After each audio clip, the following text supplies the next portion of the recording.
fist me. Of course. Here we go. Yes. Foot down. We have our specialist timing gear. Let's launch it. Woo! Jesus. That's really fast. Tommy, that's crazy. Tommy, you weren't lying to me. 0 to 100.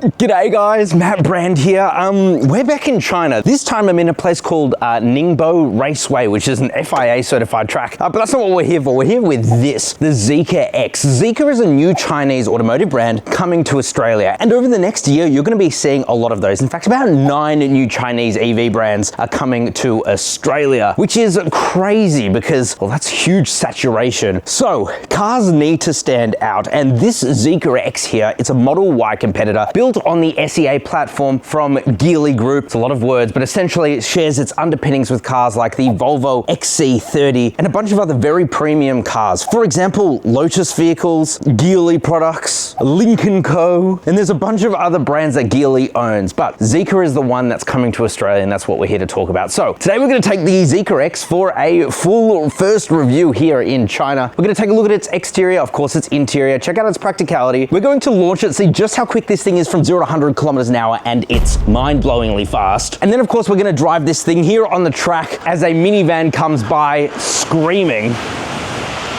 Don't worry, I'm reviewing that as well, the 009. And then we'll get to our final thoughts. Should you buy the Zeekr X? So let's get into it. So it's too early to know exactly about pricing, but we suspect that this thing will start around 60 grand. Comes in a rear-wheel drive or all-wheel drive version. This here is the top of the range all-wheel drive, and it's got some insane features like auto-opening doors. But in terms of its design, it's a very good-looking vehicle. In fact, they say that this was actually supposed to be designed for Lynk & Co until they spun up this new Zeekr EV brand. So it's got this really cool vertical daytime running lights, just a very aggressive look. This is a very in vogue color at the moment. It's like a beige and off beige. The Zeekr badge there, get used to that. You'll be seeing that in Australia soon. And then down the bottom you have a nice bumper, but apparently it's very aerodynamic, very efficient, and it looks it. And if its speed is anything to go by, it is it. So coming to the side now, you're gonna see these 20-inch wheels here. They're pretty damn cool actually. And we've done a full factory tour seeing these getting built and the battery packs underneath as well. So if you wanna learn more about that, make sure you subscribe because there will be a full vlog coming where we go into those factories. But yeah, running on 20-inch wheels here with some nice blacked out parts there. You've also got a 360 camera. It's got a very, very good 360 camera to it. You press this button here and like I said, the doors just open up and then you pull it the rest of the way. Very, very cool technology. Does it close? It closes. That's insane. Unnecessary, but very cool. I do like these tinted privacy glass here, and there's a lot of glass to this as well, which is always good. It's got a funky rear end, doesn't it? I quite like it though, and of course a floating or no roof design there. You got that beige with black, but I think a very cool car from the side. Let's check out the bum. So here at the back, I want to show you this key. It's fascinating. It's like a diamond, I suppose. It looks pretty cool. So if we unlock it here, you're going to see hopefully that the light bar turns on. No. What about now? Ah, there it was. Yeah, there you go. So very cool light bar here at the back. The Zeekr logo lights up.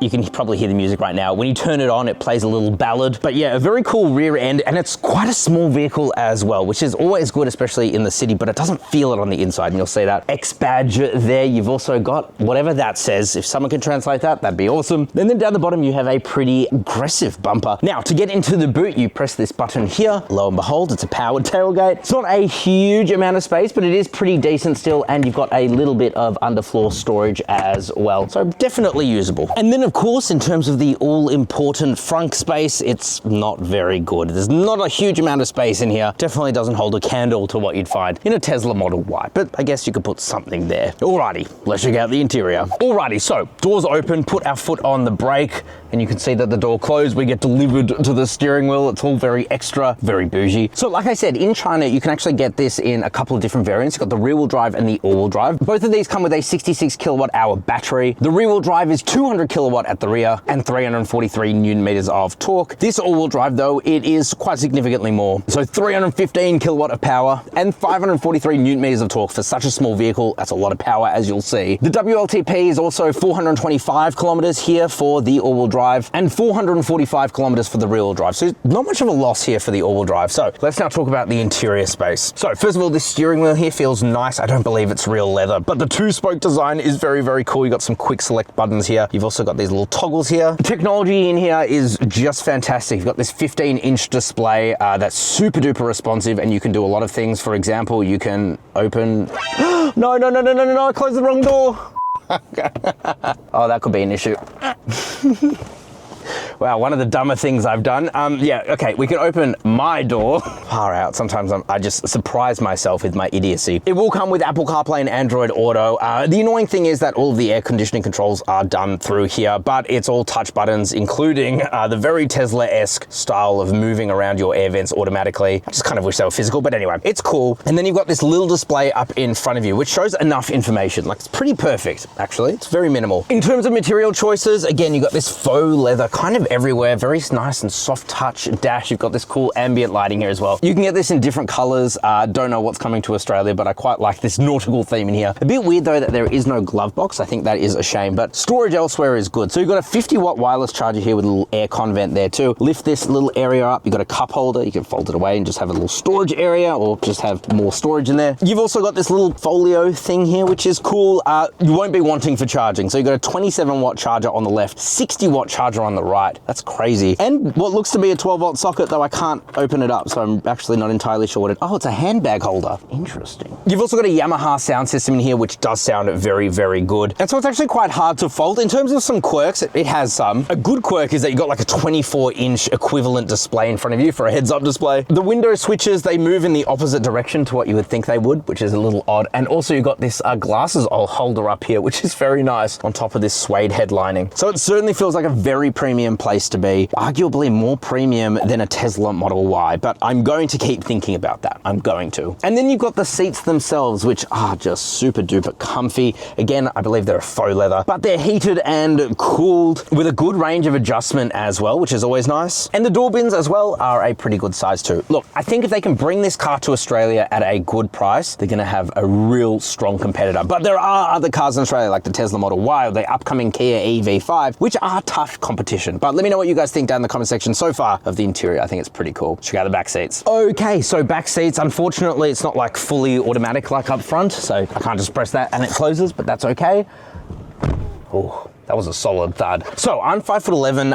I've got heaps of space behind myself here. My footroom is pretty good as well, and headroom is really, really good. Even though we've got this like 3-layered panoramic sunroof, it's quite dark, which is a good thing. You don't want it to be too bright and airy because in summer in Australia, let me tell you, like a Model Y, it gets hot. The windows here, like I said, are nice and big, and material choice is also just as nice as up front, which is always good to see. You can't take that for granted anymore. It's a really easy cost-saving measure that some manufacturers do. Got a little storage area here, another USB-C port and a USB-A port. Got these interesting map pockets. Don't know how useful that is, but maybe it is. And the seats are nice and soft. You got a pull-down center armrest here with a couple of cup holders too. And yeah, this is a nice place to be. Even for such a small car, like I said, like dimensionally, this is not big. I'll put that up on the screen now. But as I sit here, it's a really nice place to be. Very, very comfortable. And if you're wondering where are the air vents, they're just here in the B pillar. Now, before we launch it, I want to give a quick shout out to us, carsource.com/buy. If you want the absolute best price on your next car, you can't buy these yet, but when they do come out, head to carsource.com/buy. We have thousands of dealers who we make fight. For a totally free service for you, we charge the dealer a fixed fee, so we will always get you the best fee. So if that sounds good to you, which it definitely should, head to carsource.com/buy. Let's launch it. Alrighty guys, it's time to launch the Zeekr X. I'm here with my new best friend, Tommy. Yeah. He's replaced Daddy Jacob, so now we have Daddy Tommy. We have a thing called Fist Me. Fist Me. Of course. Here we go. Yes. Foot down. We have our specialist timing gear. Let's launch it. Woo! Jesus. That's really fast. Tommy, that's crazy. Tommy, you weren't lying to me. 0 to 100 in 3.87 seconds. That's stupidly fast. And this is only the X. Yeah, and it's wet.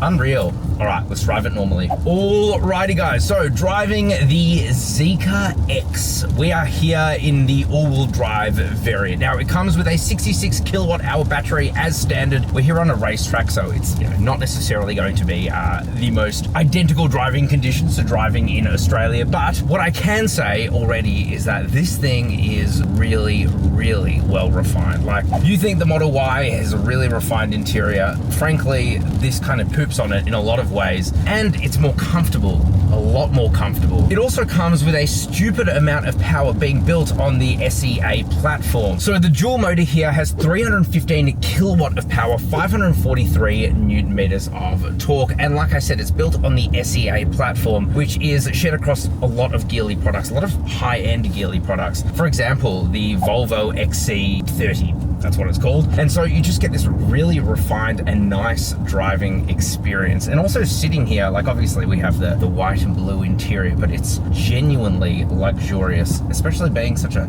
small little compact SUV. The handling as well is surprisingly good. We are in sport mode, but if we put the car into comfort, everything kind of slackens off and it becomes very, very nice. Yeah. I like it, Tommy. You and your team have created a good product.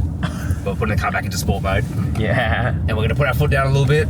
Was. Yeah, so a lot faster when you put it in Quite a sport lot. mode. It unlocks a lot of power, a little bit of understeer, but as I said, it is a wet day. Whack it in. We need to go into pit.